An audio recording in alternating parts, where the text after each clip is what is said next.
कहानी शुरू होती है एक हाई स्कूल स्टूडेंट ताकाहाता के साथ। वह पढ़ाई में बहुत तेज है, हर सब्जेक्ट में अव्वल आता है और टीचर्स की नजर में एक परफेक्ट स्टूडेंट माना जाता है। लेकिन इतनी होशियारी के बावजूद उसकी जिंदगी उसे बिल्कुल भी रोमांचक नहीं लगती। उसे लगता है कि सब कुछ बहुत बोरिंग है, हर दिन एक जैसा है और उसकी जिंदगी में कोई भी ऐसा चैलेंज नहीं है जो उसे सच में जिंदा महसूस करा सके। ताकाहाता अक्सर सोचता रहता है कि काश उसकी जिंदगी में कुछ अलग हो जाए, कोई ऐसा अनुभव मिले जो उसकी सोच को हिला दे। वह अंदर ही अंदर रोमांच चाहता है, लेकिन उसे अंदाजा भी नहीं होता कि उसकी यह इच्छा कितनी खतरनाक साबित होने वाली है। एक दिन वह हमेशा की तरह क्लासरूम में बैठा होता है। टीचर बोर्ड पर पढ़ा रहा होता है और पूरा क्लास बिल्कुल शांत होता है। तभी अचानक कुछ अजीब होता है। टीचर का सिर अचानक फट जाता है और उसकी जगह एक अजीब सा लकड़ी का खिलौना दिखाई देता है। यह नजारा इतना डरावना होता है कि कुछ स्टूडेंट्स समझ ही नहीं पाते कि हुआ क्या है। उस खिलौने का नाम होता है दरुमा। वह जिंदा होता है और बोल सकता है। वह क्लास के सभी स्टूडेंट्स को देखकर मुस्कुराता है और कहता है कि अब एक खास गेम शुरू होने वाला है। स्टूडेंट्स डर के मारे जमे रहते हैं और किसी को कुछ समझ नहीं आता। दरुमा गेम के नियम बताता है। जब वह स्टूडेंट्स की तरफ देखेगा तब कोई भी हिल नहीं सकता, लेकिन जब वह अपनी पीठ करेगा तब सबको हिलने की आजादी होगी। जो भी नियम तोड़ेगा वह तुरंत मर जाएगा। शुरुआत में कुछ स्टूडेंट्स इसे मजाक समझते हैं, लेकिन जैसे ही दरुमा पलटता है और एक स्टूडेंट हल्का सा हिल जाता है, उसका सिर तुरंत फट जाता है। पूरा क्लास डर से चीख उठता है। अब सबको समझ आ जाता है कि यह कोई मजाक नहीं है। कुछ स्टूडेंट्स डर के मारे भागने की कोशिश करते हैं, लेकिन दरुमा उन्हें भी नहीं छोड़ता। जो भी भागता है वह भी मारा जाता है। क्लासरूम धीरे धीरे एक डरावनी जगह बन जाता है। हर बार जब कोई स्टूडेंट मरता है, उसके शरीर से छोटी छोटी लाल गोलियां निकलती हैं जो फर्श पर गिर जाती हैं। फर्श फिसलन भरा हो जाता है और इससे स्टूडेंट्स का डर और बढ़ जाता है। सब लोग कांप रहे होते हैं और सोच रहे होते हैं कि अब क्या किया जाए। तभी एक स्टूडेंट साकाकी आगे आता है। वह बाकी सबसे थोड़ा शांत होता है और कहता है कि वह इस गेम को जानता है। साकाकी बताता है कि यह दरुमा गेम है और इसमें एक रास्ता है जिससे बचा जा सकता है। दरुमा की पीठ पर एक बटन होता है। अगर कोई उस बटन को दबा दे तो गेम खत्म हो सकता है। यह सुनकर एक स्टूडेंट हिम्मत करता है और मौका मिलते ही बटन दबाने के लिए आगे बढ़ता है, लेकिन दरुमा बहुत चालाक होता है। वह अचानक पलटता है और उस स्टूडेंट को मार देता है। अब सबको समझ आ जाता है कि दरुमा स्टूडेंट्स को बेवकूफ बनाने की कोशिश कर रहा है। वह धीरे धीरे बोलता है ताकि लोग सोचें कि उनके पास वक्त है, लेकिन जैसे ही उसे हलचल महसूस होती है, वह तेजी से पलट जाता है। कुछ देर बाद दरुमा की पीठ पर एक टाइमर दिखाई देता है। सिर्फ 1 मिनट। अगर टाइम खत्म हो गया तो कोई भी जिंदा नहीं बचेगा। स्टूडेंट्स आखिरी कोशिश करते हैं। कुछ लोग फिसल जाते हैं, कुछ डर के मारे गलती कर बैठते हैं और मारे जाते हैं। क्लासरूम लगभग खाली हो जाता है। आखिर में सिर्फ 2 स्टूडेंट्स बचते हैं, ताकाहाता और साकाकी। दोनों मिलकर एक आखिरी प्लान बनाते हैं। साकाकी नीचे झुकता है और ताकाहाता उसकी पीठ का सहारा लेकर कूदता है। आखिरी सेकंड में ताकाहाता बटन दबा देता है। दरुमा गिर जाता है और गेम खत्म हो जाता है। ताकाहाता और साकाकी राहत की सांस लेते हैं, लेकिन तभी अचानक साकाकी का सिर फट जाता है। ताकाहाता सदमे में रह जाता है। दरुमा बताता है कि इस गेम में सिर्फ वही जीतता है जिसने बटन दबाया हो। दरुमा यह भी बताता है कि अगला गेम बिल्ली वाला होगा। इसके बाद वह गायब हो जाता है। उसी वक्त क्लासरूम का दरवाजा खुलता है और ताकाहाता की दोस्त इचिका अंदर आती है। वह डरी हुई होती है, लेकिन जिंदा होती है। ताकाहाता उसे देखकर दौड़ता है और पूछता है कि क्या वह ठीक है। इचिका बताती है कि उसने भी दरुमा गेम खेला था और जब उसने बटन दबाया तो उसके सारे क्लासमेट्स मर गए। ताकाहाता और इचिका मिलकर पुलिस को बुलाने की कोशिश करते हैं, लेकिन फोन में कोई सिग्नल नहीं होता। पूरा स्कूल लॉक हो चुका होता है। वे बाहर निकलने की कोशिश करते हैं, लेकिन हर दरवाजा बंद होता है। आखिरकार उन्हें एक रास्ता मिलता है जो जिम की तरफ जाता है। जैसे ही वे अंदर जाते हैं, दरवाजा उनके पीछे बंद हो जाता है और यहीं से एक और भी खतरनाक चैलेंज की शुरुआत होती है। जिम का दरवाजा जोर से बंद होते ही ताकाहाता और इचिका चौंक जाते हैं। पूरा जिम अजीब तरह से शांत होता है, न कोई आवाज न कोई इंसान, बस ऊपर टंगी लाइटें हल्की हल्की झिलमिला रही होती हैं। फर्श पर पुराने जिम मैट्स पड़े होते हैं और दीवारों पर बास्केटबॉल के टूटे हुए बोर्ड लगे होते हैं। ताकाहाता चारों तरफ देखता है और इचिका से कहता है कि यह जगह उसे बिल्कुल सुरक्षित नहीं लग रही। इचिका भी सहमति में सिर हिलाती है। तभी अचानक पूरे जिम में एक तेज आवाज गूंजती है। दूसरा गेम शुरू होने वाला है। आवाज सुनते ही दोनों का दिल तेज धड़कने लगता है। तभी जिम के बीचों बीच फर्श फटता है और वहां से एक बहुत बड़ी मानेकी नेको यानी हाथ हिलाने वाली बिल्ली निकलती है। उसकी आंखें चमक रही होती हैं और चेहरे पर डरावनी मुस्कान होती है। बिल्ली खुद को इस गेम की मास्टर बताती है। वह कहती है कि ये एक लक आधारित गेम है, लेकिन असल में ये दिमाग और टीम वर्क का टेस्ट है। कुछ ही सेकंड में जिम के दूसरे दरवाजे खुलते हैं और बाकी बचे हुए स्टूडेंट्स अंदर आ जाते हैं। सभी के चेहरे पर डर साफ दिखाई देता है। कोई रो रहा होता है, कोई कांप रहा होता है और कोई बिल्कुल चुप होता है। बिल्ली गेम के नियम समझाती है।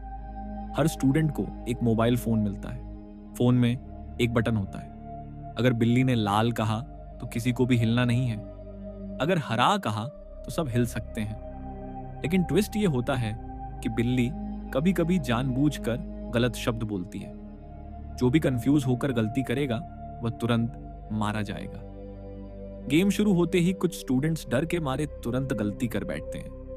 बिल्ली की आंखें लाल होती हैं और वह अपनी लंबी जीभ से उन्हें पकड़ लेती है। कुछ ही सेकंड में वे स्टूडेंट्स मर जाते हैं। ताकाहाता समझ जाता है कि यह गेम सिर्फ किस्मत का नहीं है, इसमें पैटर्न है। वह ध्यान देता है कि बिल्ली हमेशा एक खास क्रम में शब्द बोलती है। इचिका भी उसकी बात समझने लगती है। दोनों आंखों से इशारे में बात करते हैं ताकि कोई और नोटिस न करे। तभी एक स्टूडेंट गुस्से में चिल्लाता है और कहता है कि वह यह सब बर्दाश्त नहीं करेगा। वह बिल्ली पर फोन फेंक देता है। अगले ही पल उसका शरीर हवा में उछल जाता है और वह मारा जाता है। अब सबको समझ आ जाता है कि सीधे टकराने का कोई फायदा नहीं है। धीरे धीरे ताकाहाता बाकी स्टूडेंट्स को इशारों में पैटर्न समझाने लगता है। कुछ लोग उसकी बात मानते हैं, लेकिन कुछ डर के मारे सोच नहीं पाते। एक लड़की जो पहले से बहुत डरी हुई होती है, वह बार बार गलत टाइम पर हिल जाती है। आखिरकार बिल्ली उसे भी मार देती है। हर मौत के साथ जिम और ज्यादा डरावना लगता है। हवा भारी हो जाती है और हर सांस लेना मुश्किल लगता है। कुछ देर बाद ताकाहाता पूरी तरह कंफर्म कर लेता है कि बिल्ली हर तीसरी बार झूठ बोलती है। वह जानबूझकर आखिरी मूव मिस करता है ताकि इचिका आगे निकल जाए। बिल्ली चिल्लाती है और गुस्से में आ जाती है। इचिका जीत जाती है और बिल्ली धीरे धीरे टूटकर गायब हो जाती है। जिम का दरवाजा खुल जाता है, लेकिन जीत की खुशी ज्यादा देर नहीं टिकती। वे जिम से बाहर निकलते हैं और स्कूल के गलियारे में आते हैं। चारों तरफ खामोशी होती है। तभी दीवार पर लिखा हुआ दिखाई देता है, अगला गेम। भालू दोनों एक दूसरे को देखते हैं। उन्हें पता होता है कि अगला गेम पहले से भी ज्यादा खतरनाक होने वाला है। गलियारे में लिखे शब्द अगला गेम, भालू ताकाहाता और इचिका को अंदर तक हिला देते हैं। दोनों कुछ सेकंड तक बिना बोले खड़े रहते हैं। स्कूल पूरी तरह शांत होता है, जैसे यह जगह अब इंसानों की नहीं रही हो। इचिका धीरे से पूछती है कि क्या वे वापस जा सकते हैं। ताकाहाता जानता है कि इसका जवाब नहीं है। भालू बोलता है और कहता है कि यह आखिरी गेम है। उसकी आवाज भारी और डरावनी होती है। वह बताता है कि इस गेम में सच और झूठ का खेल होगा। कुछ ही पलों में हॉल के दूसरे दरवाजे खुलते हैं और बाकी बचे हुए स्टूडेंट्स अंदर आते हैं। अब सिर्फ 7 लोग बचे होते हैं। सभी एक दूसरे को डर से देखते हैं। भालू नियम समझाता है। हर राउंड में वह एक सवाल पूछेगा। हर स्टूडेंट को हाँ या नहीं में जवाब देना होगा, लेकिन अगर किसी ने झूठ बोला तो वह तुरंत मारा जाएगा। सवाल सुनने में आसान लगते हैं, लेकिन ट्विस्ट ये होता है कि कुछ सवाल ऐसे होते हैं जिनका सही जवाब कोई भी पक्का नहीं जानता। पहला सवाल आता है, क्या तुम मरने से डरते हो? कुछ लोग हाँ कहते हैं, कुछ नहीं। एक लड़का खुद को बहादुर दिखाने के लिए नहीं कह देता है।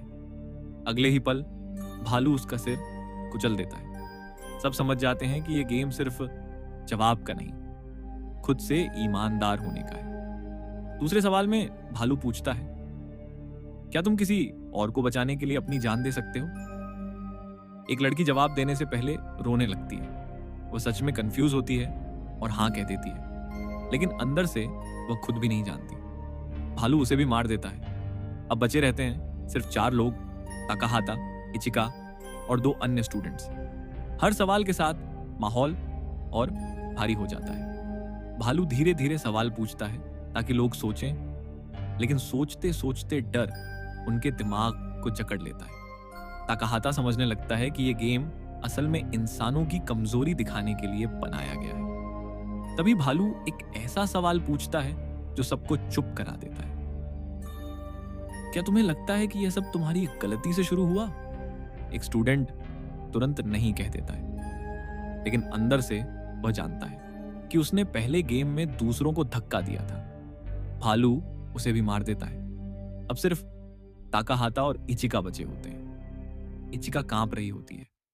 वह कहती है कि उसे डर लग रहा है कि अगला सवाल क्या होगा। ताकाहाता पहली बार अपनी कमजोरी दिखाता है और कहता है कि वह भी डरा हुआ है। भालू मुस्कुराता है और आखिरी सवाल पूछता है, क्या तुम दोनों में से कोई एक दूसरे को मरते हुए देख सकता है और फिर भी जिंदा रह सकता है? पूरा हॉल सन्नाटा हो जाता है। इचिका ताकाहाता की तरफ देखती है। उसकी आंखों में आंसू होते हैं। वह धीरे से नहीं कहती है। ताकाहाता कुछ सेकंड चुप रहता है। वह अपनी पूरी जिंदगी के बारे में सोचता है, अपनी बोरिंग जिंदगी, अपनी होशियारी और वह इच्छा कि कुछ अलग हो। फिर वह हाँ कह देता है। इचिका चौंक जाती है। भालू हंसता है और कहता है कि अब फैसला हो चुका है। भालू आखिरी बार बोलता है कि गेम खत्म हो चुका है। इसके बाद वह गायब हो जाता है। ताकाहाता और इचिका जमीन पर गिर जाते हैं। कुछ देर बाद वे खुद को स्कूल के बाहर पाते हैं। सूरज निकल चुका होता है। पुलिस और एम्बुलेंस वहां पहुंच चुकी होती है। लेकिन अजीब बात यह होती है कि कोई भी उन खिलौनों या स्कूल के अंदर हुई चीजों को याद नहीं रखता। सब कुछ एक हादसा बताया जाता है। ताकाहाता और इचिका एक दूसरे को देखते हैं। वे जानते हैं कि यह सब सच था।